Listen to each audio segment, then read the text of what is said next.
나의 하나님 여호와여, 주께서 종으로 종의 아버지 다윗을 대신하여 왕이 되게 하셨사오나 종은 작은 아이라 출입할 줄 알지 못하고 주께서 택하신 백성 가운데 있나이다. 그들은 큰 백성이라 수요가 많아서 셀 수도 없고 기록할 수도 없사오니 누가 주의 이 많은 백성을 재판할 수 있사오리까? 듣는 마음을 종에게 주사 주의 백성을 재판하여 선악을 분별하게 하옵소서. 아멘. 열왕기상 3장 말씀은 오늘 읽었던 본문은 솔로몬의 말이 되어집니다. 하나님께 구하는 내용으로 읽은 말씀처럼 우리가 조금 전에 읽게 되었습니다. 비록 오늘 본문 말씀이 나오게 된 배경이 우리 멀리서 찾을 수 있겠지만은 바로 가까이 있는 3절과 4절에 보면은 왜 이 솔로몬이 이 말을 하게 되었는지를 그 내용을 보게 되어지는데, 하나님을 사랑하는 이 솔로몬이었으나 성전에서 예배드리지 못하고 아직도 성전이 완공되지 못하기 때문에 산당에서 제사 드린다, 산당에서 분향하였다, 그렇게 말씀을 하고 있죠. 솔로몬이 이제 제사 드리러 기브온 산당으로 가게 되어집니다. 이 기브온 산당은 그 당시 가장 큰 제단이었다라고 말합니다. 거기 산당이 큼이라라고 말씀하고 있고, 거기서 솔로몬이 번제를 드리는데 1천 번제를 드렸다라고 성경은 기록하고 있죠. 우리가 성경 말씀을 읽을 때에 우리가 가장 기본적인 읽기를 잘 하여야 하나님의 말씀을 들을 수가 있습니다. 이 1천 번제이지 1천 번제가 아닙니다.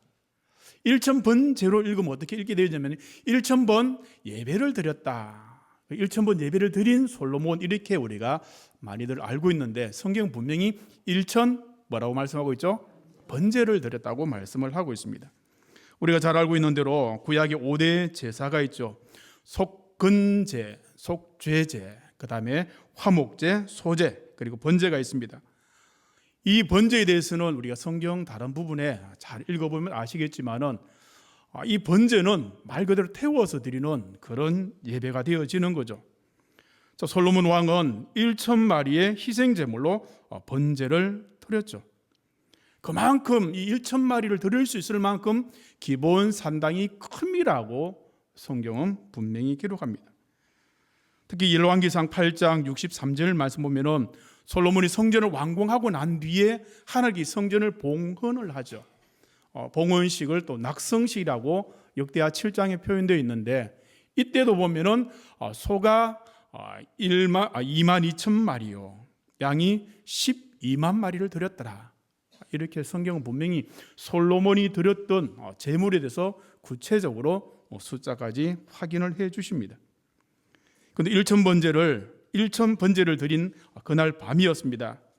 하나님께서 솔로몬에게 꿈에 나타나십니다. 그리고 하나님 말씀하시죠. 내가 내게 무엇을 하여 줄고 네가 원하는 것을 구하라고 말씀하십니다. 이때 지혜의 왕이었던 이 솔로몬이 우리는 지혜를 구했다고 다들 알고 있습니다. 물론 지혜를 구했죠.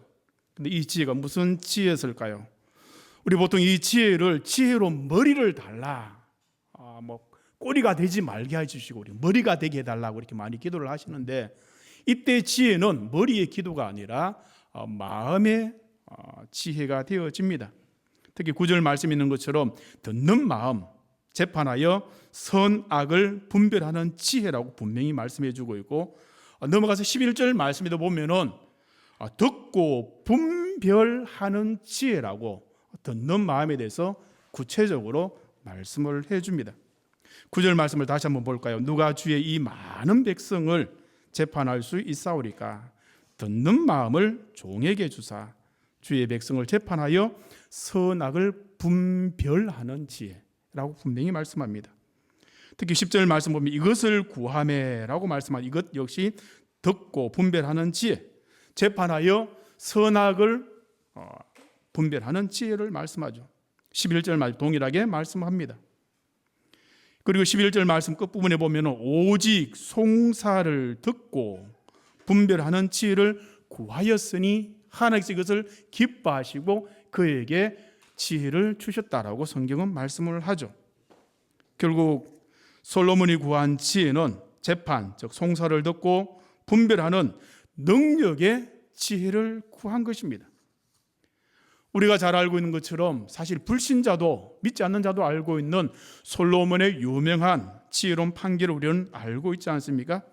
그 내용을 읽었던 본문 바로 뒤에 있는 3장 16절 말씀부터 28절 말씀에 잘 기록되어 있습니다. 오늘 함께 예배드리면서 이 본문을 읽고 있는 저와 여러분들이 주시는 교훈이 무엇일까요? 특히 방송국이 해야 할 일, 언론이 해야 할 일이 무엇이겠습니까?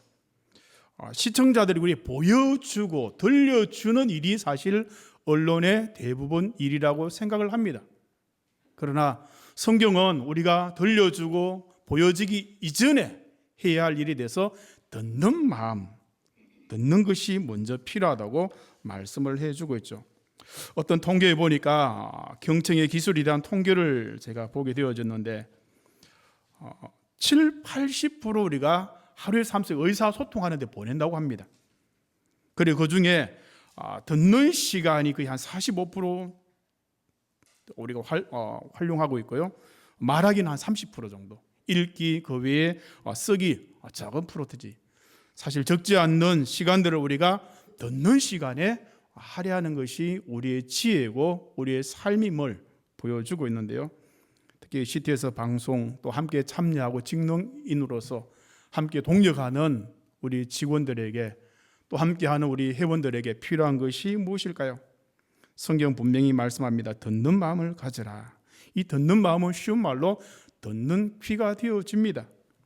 분별하여 구별할 수 있는 지혜를 말씀을 해주는데요. 그래서 우리가 오늘 함께 예배드리면서 우리가 해야 할 일이 있다면 저도 마찬가지고 목회자로서 또 여러분들도 마찬가지지만은 가장 먼저 우리가 말하기 전에 보여주기 전에 우리가 해야 할 일은 바로 듣는 마음, 또 이것을 위해서 우리에게 분별하는 지혜를 구하라고 말씀합니다.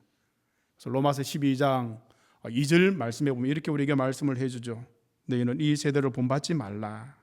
오직 마음을 새롭게 하라. 변화를 받으라. 하나님의 선하시고 기뻐하시고 온전한 뜻이 무엇인지 분별하도록 하라라고 말씀합니다.